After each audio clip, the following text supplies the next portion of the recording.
This year's vintage toy hunts delivered some astounding finds. I'm highlighting some rare and some iconic pieces from the 1980s.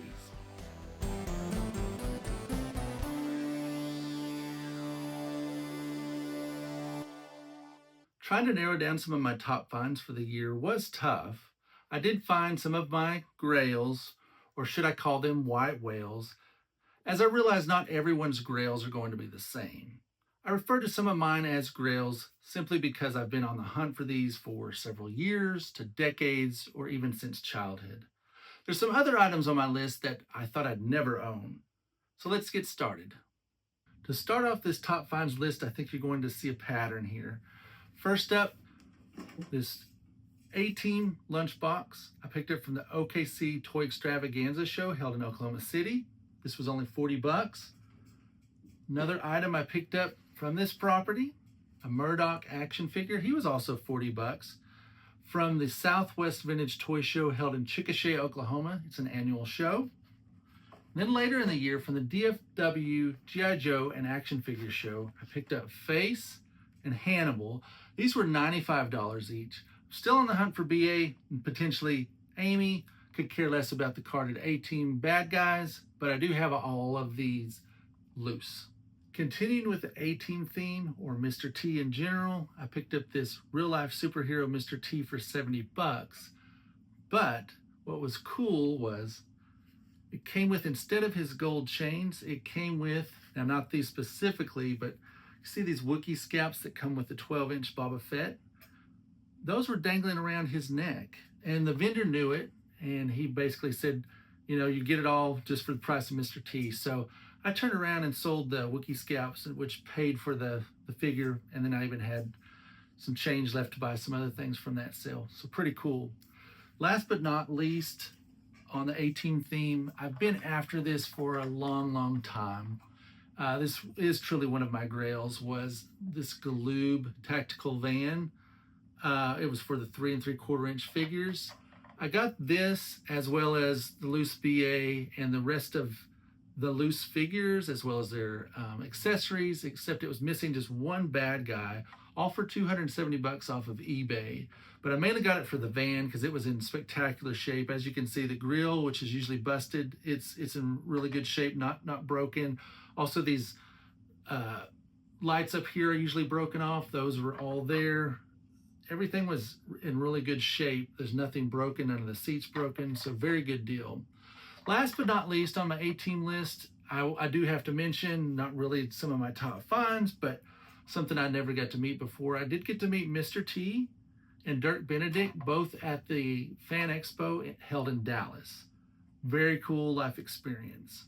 Moving on from the A-Team top finds, I picked up a couple Masters of the Universe items from the DFW G.I. Joe and Action Figure show. First up was this boxed Road Ripper in great shape. It was $100. And also from the same vendor, this was also $100, was this loose complete sorceress. She's in good shape, got her accessory, a little loose on the legs, could probably use a new he-band, but thought it was a pretty good deal for both of these items. And for Masters of the Universe Fright Zone, which was complete, I may have overpaid thinking that that puppet was more valuable than it really is. The puppet is in great shape. I paid $300, but the vendor did give me $30 worth of credit for his booth for buying it.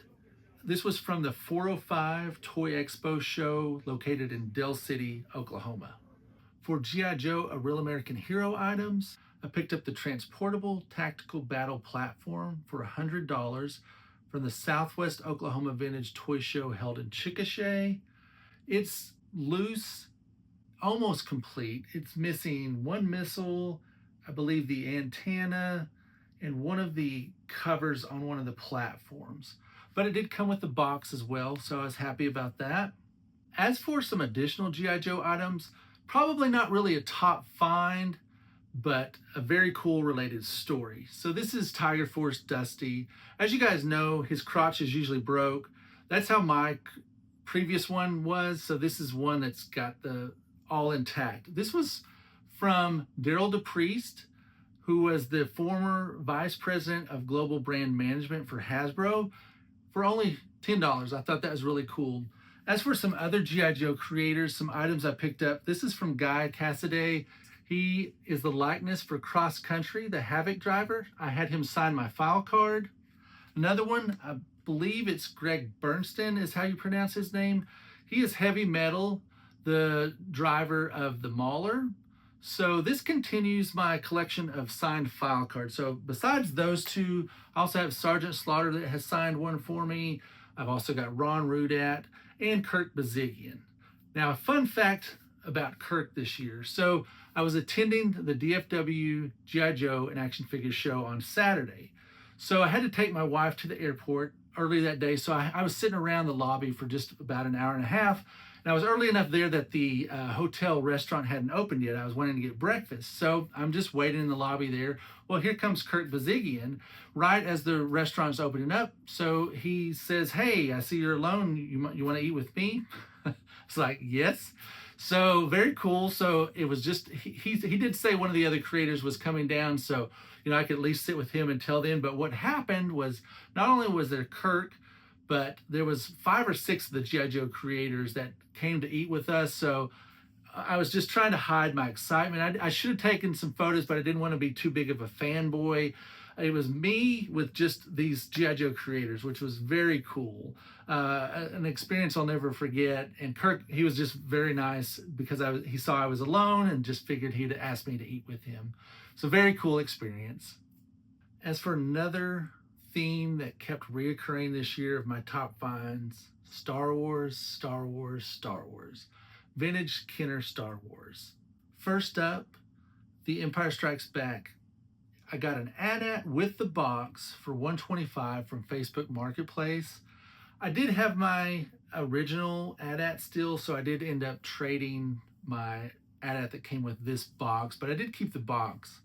Next up, this was another Facebook Marketplace find, also from The Empire Strikes Back, the Imperial Attack Base. It is complete with the box. It was only $50, so I thought that was really a steal. Also, another item was the Empire Strikes Back Snowspeeder. It is complete as well as includes the box. I got this for $90 from OKC's Toy Extravaganza show, which is in Oklahoma City. From Star Wars, The Droid Factory. It is complete with instructions, the box with the R2-D2, all for $182.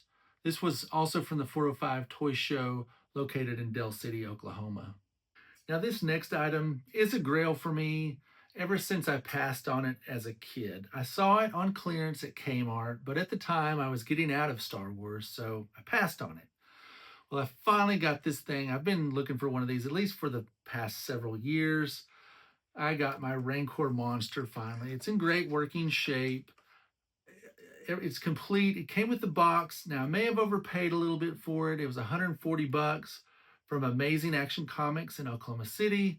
But again, something I wanted, so I didn't mind paying up for it. And again, decent shape, no paint marks or paint chips on the teeth, which I was being very strategic on when I finally bit the bullet to buy one that it was in great shape like this one. This next item I picked up from a vendor that I've come to know from the toy shows throughout our state. His name is Mark. He owns Big Guys Vintage Toys and Games. At this specific show, it was the OKC Toy Extravaganza show, their February show. He had some specific items half off. And I got this next item for $50, which was the Death Star, just the trash compactor, but it also contained the Dianoga trash compactor monster, which, as you guys may know, just this monster alone can sell for $100 to $125, at least at that time. So I thought I got a great deal from Mark, and I was glad he had half off that day. As for my top find of the year, this one's hard to beat, and I don't know if I'll come across a find like this again. This is one of those items that I never thought I'd own just because of the price. At last check, these could go between $500 and $600. It is continuing with my theme of vintage Star Wars, Kenner that is. It's not a Last 17 figure, but this one, without further ado, a blue snaggletooth. Now, I'm not going to disclose where I got this from because I'm afraid someone may lose their job. This was marked 15% off. I ended up paying a total of $40.81. Heck of a steal. It's not a repro. I did my due diligence. It is an original. It does have the dented toe there, but yeah, heck of a find. I don't know if I'll be able to find one or top it.